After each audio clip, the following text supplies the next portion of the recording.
नमस्कार. तर इथे तुम्हाला पराठा दिसत असेल, पण हा कुठल्याच प्रकारचा स्टफिंगवाला पराठा नाही. हा एकदम झटपट बनवून तयार होणारा मसाला पराठा आहे.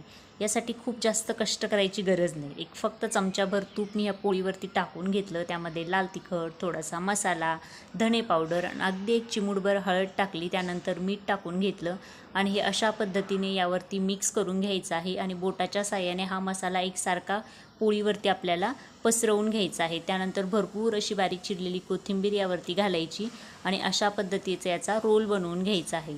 त्यानंतर हा रोल आपल्याला मधोमध असा कट करून घ्यायचा आहे आणि त्यानंतर आपल्याला एक सर्कल शेपमध्ये याचा उंडा करून घ्यायचा आहे अशा पद्धतीने.